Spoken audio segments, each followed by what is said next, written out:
जय हिंद एवरीवन। कैसे हैं आप सभी? तो चलिए, आज के सेशन में हम टॉपिक को कवर करने वाले हैं डीमोनेटाइजेशन। और ये हमारा टॉपिक रहेगा टॉपिक नंबर 8। इससे पहले हमने और अच्छे अच्छे टॉपिक्स को डिस्कस किया है जो आपके ग्रुप डिस्कशन के लिए बहुत ज्यादा इंपॉर्टेंट रहेंगे और आपकी जनरल नॉलेज को भी इंक्रीज करेंगे। तो आज हम इस टॉपिक में जानेंगे कि इसका इंट्रोडक्शन किस तरीके से हम अपने ग्रुप डिस्कशन में यूज कर सकते हैं और क्या इंट्रोडक्शन रहने वाला है।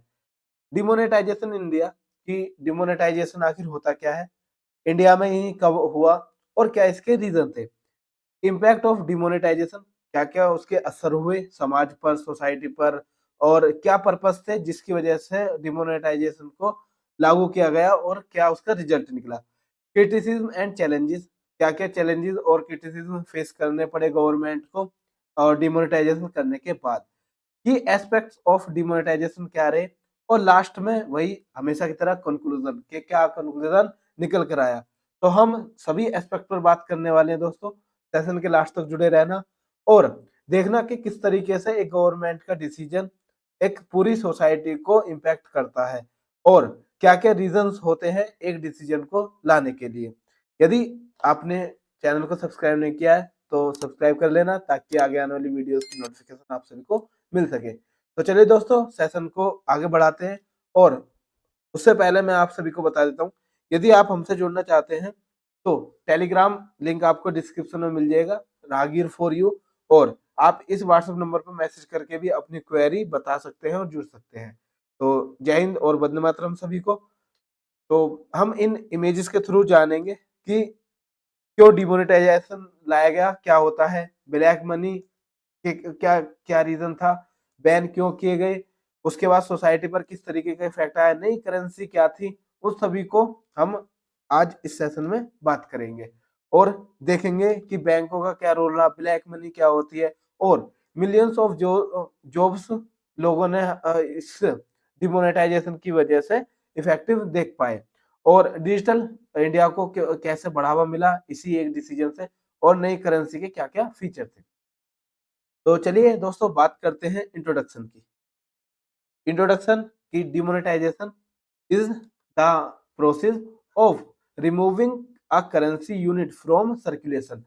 मतलब जो डिमोनेटाइजेशन होता है दोस्तों, वो क्या होता है, वो होता है सिंपली कि जो करंट में अब आपकी करेंसी चल रही है ना रिवॉल्विंग, उसको हटाकर रिप्लेस करके या तो उसकी जगह पर सेम करेंसी को लॉन्च कर देना नए फीचर्स के साथ और नए तरीके के साथ, उसे ही हम कहते हैं डिमोनेटाइजेशन। इसके पीछे का रीजन क्या होता है, typically to replace it with a new currency और टू कॉम्बैट इन्फ्लेशन। ये क्या रीजन होता है, देखो एक तो होता है इन्फ्लेशन को रोकने के लिए, काउंटरफीटिंग मतलब जो नकली करेंसी होती है और ब्लैक मार्केट को की जो एक्टिविटीज है उनको रोकने के लिए डिमोनेटाइजेशन जैसी चीजें कराई जाती हैं किसी भी कंट्री में। तो ये ओवरऑल सभी कंट्री के लिए, बट हमारे देश में मोदी गवर्नमेंट थी, बीजेपी की सरकार थी और उनके प्राइम मिनिस्टर थे नरेंद्र मोदी जी। तो उन्होंने ही इस प्रोसेस को और इसको इम्प्लीमेंट किया था और इसी की वजह से जो हमारे देश में 1000 के, 1000 के और 500 के नोट थे उनको रिप्लेस कर दिया गया, चेंज कर दिया गया, जिसमें जो 1000 रुपी नोट था उसको बिल्कुल कैंसिल आउट करके उसकी जगह 2000 रुपी नोट को इम्प्लीमेंट किया गया और 500 की जगह पर नया 500 का नोट लाया गया। तो ये हमारे देश का डिमोनेटाइजेशन था। कब हुआ, कैसे हुआ, क्या रीजन है, चलिए बात करते हैं। तो दोस्तों, बात करेंगे की एस्पेक्ट्स ऑफ डिमोनेटाइजेशन, मतलब कि डिमोनेटाइजेशन के की एस्पेक्ट्स क्या थे। सबसे पहला सवाल आता है ऑब्जेक्टिव, कि आखिर क्या ऑब्जेक्टिव होते हैं, क्या टारगेट थे, क्या कंडीशन थी जिसकी वजह से हमें डिमोनेटाइजेशन लाना पड़ा। तो चलिए बात करेंगे कि the prime objective of demonetisation is to curb illicit financial transaction, reduce corruption and promote digital payment.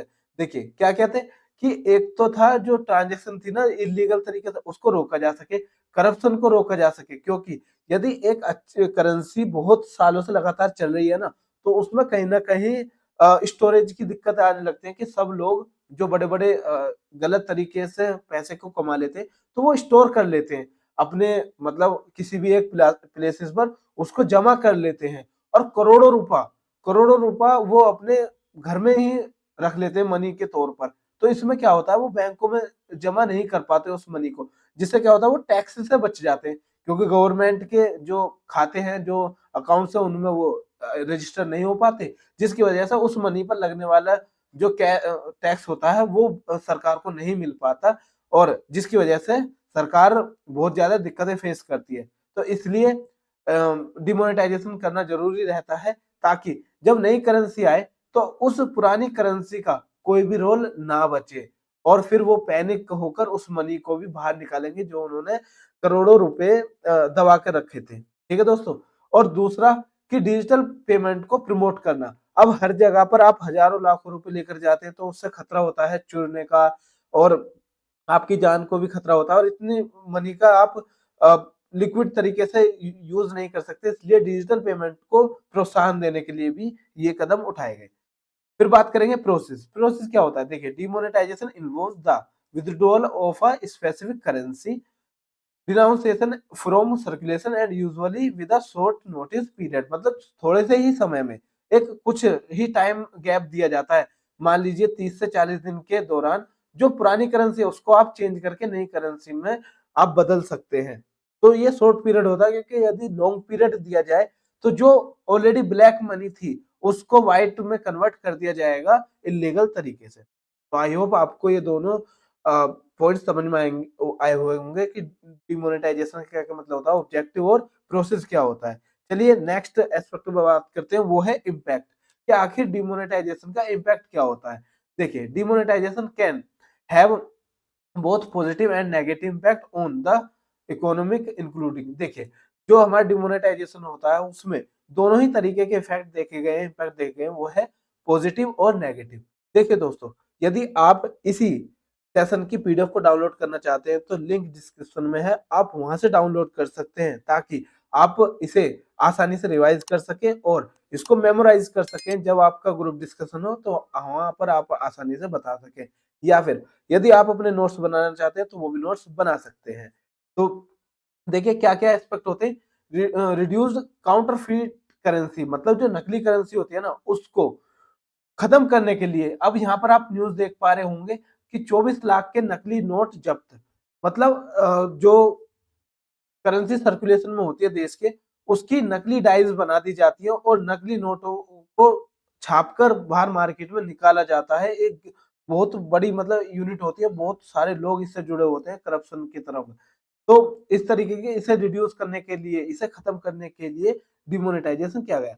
Increased digital transaction, digital transaction को बढ़ावा मिला, बिल्कुल।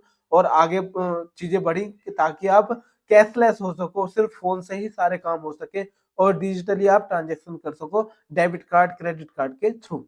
नेक्स्ट है रिड्यूस्ड ब्लैक मार्केट एक्टिविटीज। बिल्कुल, जो ब्लैक मार्केट एक्टिविटीज थी, क्या करते थे कि नकली नोट छापे किसी एक कंपनी ने, और उसके लोग मार्केट में जाते थे, उसे रिप्लेस कर लेते थे अ, असली करेंसी से। तो ये इनकी एक्टिविटी चल रही थी, जिसे हम ब्लैक मार्केट कह देते हैं। तो उसको भी खत्म किया गया। शॉर्ट टर्म इकोनॉमिक डिसरप्शन, थोड़ा बहुत इकोनॉमी में झटका भी मिलता है और देखने गिरावट देखने को मिलती है। पोटेंशियल जॉब लॉस, इस पर ज्यादा ध्यान देना होता है कि आखिर कितनी जॉब पर इस चीज का इफेक्ट होगा, और जहां पर इंडिया में कम से कम 2 मिलियन जॉब्स लॉस हुई थी, किसके थ्रू? डिमोनेटाइजेशन के टाइम पर। तो चलिए दोस्तों नेक्स्ट बात करते हैं हम डिमोनेटाइजेशन इन इंडिया, कि इंडिया में आखिर कब डिमोनेटाइजेशन हुआ। तो on November 8, 2016, the Indian government announced the demonetization of 500 and 1000 currency note.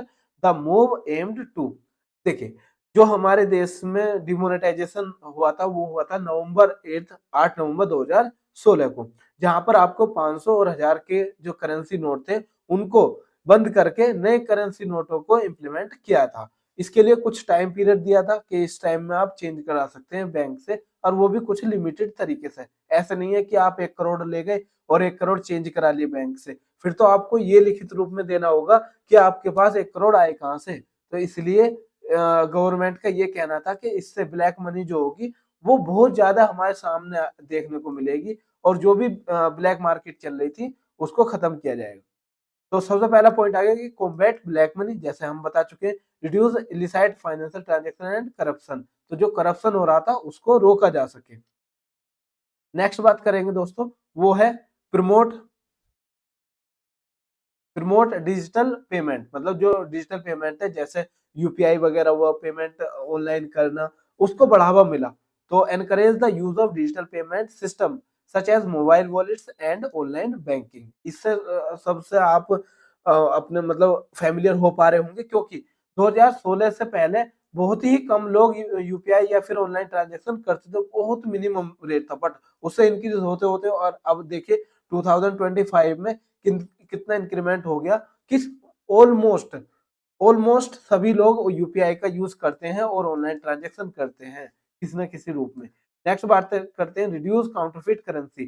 तो इसके बारे में बता चुका हूँ, जो नकली करेंसी थी उसको छापने में पूरी पूरी कंपनियां लग रही थी, बहुत सारे लोग इसमें इन्वॉल्व हो रहे थे और गलत तरीके से नोट को छापकर नकली करेंसी बनाकर उसे मार्केट में फैलाते थे, जिससे उनके पास तो असली करेंसी चली जाती थी, बट नकली नोट वो जिसके पास जाते थे वो लॉस में रहता था, जिससे सरकार बहुत ज्यादा परेशान थी। तो इसलिए उसने क्या करा कि उन नोटों के जो पैटर्न था उसे चेंज किया, ताकि अब उनके पास जो नई डाइज है उसको वो इम्प्लीमेंट करेंगे, देखेंगे तो आसानी से पकड़े जाएंगे। तो आई होप यहाँ तक क्लियरिटी हुई होगी दोस्तों।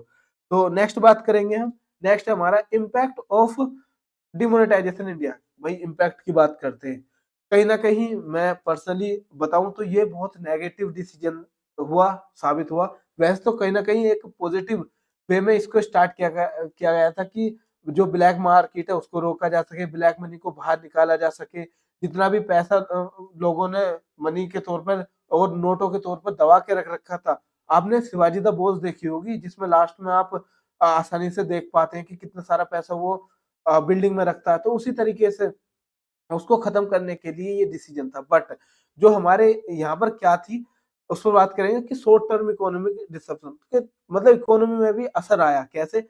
The sudden withdrawal of currency led to a cash crunch, मतलब जो कैश क्रंच था ना उसका दिक्कत हो गई, अफेक्टिंग स्मॉल बिजनेस, जो छोटे बिजनेस थे, क्योंकि इंडिया में ऐसा नहीं है कि सब बड़े बड़े, ये तो कुछ परसेंट ही लोग थे जिनके पास इस तरीके का था, बट सबसे ज्यादा रेशो किसका था, स्मॉल बिजनेस का, फार्मर्स का, और जो डेली लाइफ वेजेस वर्कर थे उनके, उनकी लाइफ में तो बहुत ज्यादा इफेक्ट देखने को मिला दोस्तों, जिसकी वजह से ये वाली पॉलिसी थोड़ा बहुत सरकार की नेगेटिव साबित हुई। तो आप यहाँ पर आंकड़े देख सकते हैं, आसानी से पढ़ सकते हैं। नेक्स्ट बात करें इंक्रीज डिजिटल ट्रांजेक्शन। हाँ, ये कहेंगे कि डिजिटल ट्रांजेक्शन में बिल्कुल इंक्रीमेंट हुआ था उस साल के बाद, लोगों ने मतलब ग्रोथ देखी गई, और जिससे क्या होता है कि सरकार के पास भी पैसा आया। चलिए नेक्स्ट पॉइंट पर बात करेंगे, वो है हमारा रिड्यूस काउंटरफीट करेंसी। हाँ, बहुत सारे लोग इस तरीके के पकड़े गए कि जो नकली नोटों को छापते थे और मार्केट में छोड़ते थे, मार्केट में फ्लो करते थे, तो जिसकी वजह से जो सरकार थी वो परेशान होती थी। तो the demonetisation moved help reduce the circulation of fake currency, but अब क्या करें, अब जो नए नोट आए ना उनकी भी काउंटरफीट करेंसी बनने लगी, उसको भी लोगों ने पकड़ लिया।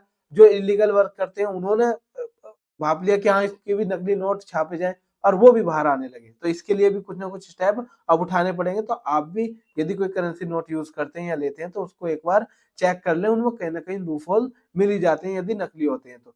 बाकी हमारे देश के लोगों को इतना एक्सपीरियंस है जो डेली बेसिस जो होते हैं कि हाथ में लेकर नोट को पहचान जाते हैं कि हाँ ये नकली है या असली है, बट ये ज्यादा से ज्यादा कोशिश करते हैं कि सेम टू सेम बनाया जाए। नेक्स्ट बात करें टैक्स रिवेन्यू इंक्रीज। हाँ, मैंने कहा था ना, जब जैसे जैसे सामने लोगों की कमाई आएगी ना, उनकी जो अर्निंग्स है वो सामने आएंगी, तो उसी तरीके से सरकार का जो टैक्स होगा ना वो भी इंक्रीज होगा, और हुआ भी। The government reported to increase in revenue tax revenue as more people declared their income and pay tax, मतलब जब उन्होंने इनकम बताई कि हाँ जी इतनी इनकम है, ऑनलाइन ट्रांजेक्शन होने लगी, तो सब कुछ सामने आने लगा, सरकार के पास डाटा मिलने लगा, जिसकी वजह से टैक्स रिवेन्यू हुआ। तो आप अपने ग्रुप डिस्कशन में इस पॉइंट को भी रख सकते हैं। चलिए नेक्स्ट बात करते हैं। नेक्स्ट है हमारा क्रिटिसिज्म एंड चैलेंजेस। देखिए जो क्रिटिसिज्म और चैलेंजेस देखने को मिले मैं पहले ही बता चुका हूँ, और अब और बात करेंगे कि लैक ऑफ प्रिपेयर्डनेस, मतलब प्रिपेयर नहीं थी देश की जनता और गवर्नमेंट, इतने बड़े डिसीजन को लेने के बाद ये नहीं पता कर पाए कि आखिर हमारी जो जनता है उसको क्या-क्या चीज़ की रिक्वायरमेंट होगी। क्यों? द सडन अनाउंसमेंट, बिल्कुल सडन अनाउंसमेंट थी दोस्तों। अब भी याद है कि रात के शायद 10 बजे आकर मोदी जी ने सिर्फ एक सबके सामने लाइव आए और लाइव आकर सिर्फ यही कहा कि आज रात 12 बजे से ये करेंसी नोट चलन में नहीं होंगे, थोड़े बहुत चेंज करवाने तो करा सकते हैं।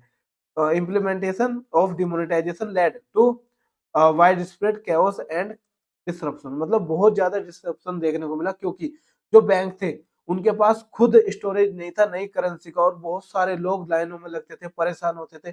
जो डेली लाइफ थी ना वो इतनी इफेक्टिव हुई दोस्तों, जिसके बहुत ज्यादा नेगेटिव देखे गए। इनएडिक्वेट डिजिटल इंफ्रास्ट्रक्चर, मतलब उस टाइम पर बिल्कुल भी इंफ्रास्ट्रक्चर तैयार नहीं था। पहले गवर्नमेंट को ऑप्शन दे देने चाहिए थे डिजिटल ट्रांजैक्शन के। पहले 1-2 साल डिजिटल ट्रांजैक्शन को प्रमोट करते रहते। उसके बाद यदि इसको अप्लाई किया जाता तो शायद बेहतर रिजल्ट देखने को मिलते। तो many rural areas and small businesses lacked access to digital payment. तो इस तरीके से आप देख पाएँगे जो स्मॉल बिज़नेसेस थे ना, उनके पास पेमेंट करने का ऑप्शन ही नहीं था डिजिटल। तो इस वजह से ये डिमोनेटाइजेशन का थोड़ा-सा नेगेटिव भी देखा गया। नेक्स्ट बात करेंगे वो है हमारी इकोनॉमिक इनइक्वालिटी। इकोनॉमिक इनइक्वालिटी रही, बैंकों में बहुत ज़्यादा भीड़ देखने को मिली और इसमें एक और चीज़ें सामने आई दोस्तों, आप उन पॉइंटों को भी रख सकते हैं कि बैंक के जो कर्मचारी थे, वो जो बड़े-बड़े डीलर थे, उनसे मिलकर अंदर ही अंदर चीज़ों को चेंज कर रहे थे, ज़्यादा पैसे लेकर, जो आम जनता थी वो परेशान हो रही थी। तो इस तरीके की चीज़ें देखी गई। जो डेली बेसिस पे कोई गरीब परिवार के घर में शादी थी, उनमें बहुत ज़्यादा प्रॉब्लम देखने को मिली। तो इस तरीके के आप देखो, पुलिस ने मतलब खुद हैंडल किया जाकर, सिर्फ आई थिंक 4,000 रुपए ही आप एक दिन में एक बार में चेंज करा सकते थे, लंबी-लंबी लाइन में लगने के बाद। और 4,000 आप खुद बताइए कि कितने टाइम में स्पेंड हो जाते हैं। तो इस तरीके के कुछ ना कुछ गवर्नमेंट का इसमें फेलियर रहा। नेक्स्ट बात करेंगे दोस्तों कंक्लूजन पर। कंक्लूजन क्या कहता है दोस्तों? In conclusion, demonetization is a complex economic policy with both positive and negative impact. अब आप समझ गए होंगे कि जो हमारी डिमोनेटाइजेशन है वो बहुत ज्यादा कॉम्प्लेक्स है इकोनॉमिक पॉलिसी को लेकर, क्योंकि उसमें बोथ पॉजिटिव और नेगेटिव इम्पैक्ट देखने को मिलते हैं। यदि सही रणनीति ना हो तो आपको नेगेटिव ज्यादा देखने को मिल जाएंगे, जैसे इस बार सरकार में देखने को मिले और इंडिया में देखने को मिले। यदि वहीं हम अच्छे प्रिपरेशन के साथ, अच्छी सुविधाओं के साथ आगे बढ़ते, तो शायद बहुत अच्छे रिजल्ट देखने को मिलते। Next, while it can help combat black money and promote digital payment, हालांकि जो हमारी ब्लैक मनी पर इफेक्ट डालना था डाला, लेकिन उतना नहीं डाल पाए जितना उम्मीद की गई थी या जितना सरकार ने कल्पना की गई थी। इतनी नहीं हुआ था इफेक्ट, बट हुआ था। उसके बाद भी नए नए तरीके आ गए ब्लैक मार्केट एक्टिविटी करने वाले लोगों के पास, और उन्होंने उस तरीके से गलत चीजें करी। और जो डिजिटल ट्रांजेक्शन थी, पेमेंट थी, वो हालांकि इंक्रीज हुई, आज भी उसका यूज होता है और बहुत अच्छे तरीके से वर्क भी हो रहा है। It also requires careful planning implementation. मैंने बताया था कि जो मतलब अगर आपको ऐसे इम्प्लीमेंट करने डिमोनेटाइजेशन, तो आपको केयरफुली प्लानिंग करनी होगी, इम्प्लीमेंटेशन करना होगा और कंसिडर करना होगा it's potential effects on various sections of society. मतलब सभी जितने भी हमारे सोसाइटी के सेक्शंस हैं उन सबको जो इफेक्ट होंगे ना, उन पर कंसिडरेशन करनी चाहिए थी। तो जो कहीं ना कहीं फेल रहा, बट आगे यदि होता है तो सरकार को इन चीजों पर भी ध्यान देना होगा। तो आई होप दोस्तों यहाँ तक आप इस टॉपिक को समझ पाए होंगे कि आखिर डिमोनेटाइजेशन क्या होता है, इफेक्ट क्या होते हैं, क्यों लाया जाता है और क्या क्या रीजन है। तो अब आप अपने ग्रुप डिस्कशन में आसानी से डिबेट कर पाएंगे और पॉइंट रख पाएंगे। देखिए दोस्तों, जो आपका ग्रुप डिस्कशन होता है ना, या फिर कोई भी जनरल डिबेट होती है, उसमें आपके पास इक्विपमेंट्स होने चाहिए, आपके पास टूल होने चाहिए। मतलब आपके पास इतने सारे उसके पॉइंट्स होने चाहिए कि आप कभी रुके ही ना। रुकने का मतलब है कि आप अपनी बात को अच्छे तरीके से और क्लियरिटी के साथ रख पाए। तो मैं ये टॉपिक आप सभी के लिए इसलिए लेकर आता हूँ अपनी टीम के साथ कि आप आसानी से उस टॉपिक पर्टिकुलर टॉपिक के बारे में जानकारी ले पाए। और आपको बोलना है तो वहां तो आप अपनी नॉलेज से ही बोलोगे, बट इन पॉइंटों को रखोगे तो शायद बेहतर आप रिजल्ट ले पाएंगे। तो यदि आप इस सेशन की पीडीएफ चाहते हैं तो आप डाउनलोड कर लेना, सेम इमेज के साथ सेम पीडीएफ मिलेगी और उसे आप रिवाइज करते रहना और जब भी आपका जीडी हो उससे पहले पढ़कर चले जाना। मैं आपसे वादा कर सकता हूँ कि आप बहुत अच्छा परफॉर्म करोगे अपने जीडी में और कभी आउट नहीं होगे। तो दोस्तों यहाँ तक हमारा सेशन था। आप अपना फीडबैक बताना, जो भी बात है ये आपको किस तरीके से लगा, आपके क्या पॉइंट है इस टॉपिक से रिलेटेड है उसके बारे में लिखना कि आप क्या सोचते हैं या फिर क्या पॉइंट रखना चाहते हैं या कुछ कमी रह गई हो इस टॉपिक में तो वो भी मुझे कमेंट बॉक्स में बताना, ताकि आगे आने वाले टाइम में मैं और जो भी स्टूडेंट्स हैं उनको और गाइड कर सकूं और उसके बारे में और क्लियरिटी के साथ बता सके। तो अपना पॉइंट ऑफ व्यू जरूर रखना और यहाँ तक देखने के लिए थैंक्स। और इस तरीके से जुड़े रहे हमारे चैनल से, चैनल को सब्सक्राइब भी कर लें, सेशन अच्छा लगा हो तो लाइक भी करें। अब हम मिलेंगे नेक्स्ट वीडियो में, तब तक के लिए धन्यवाद। जय हिंद दोस्तों।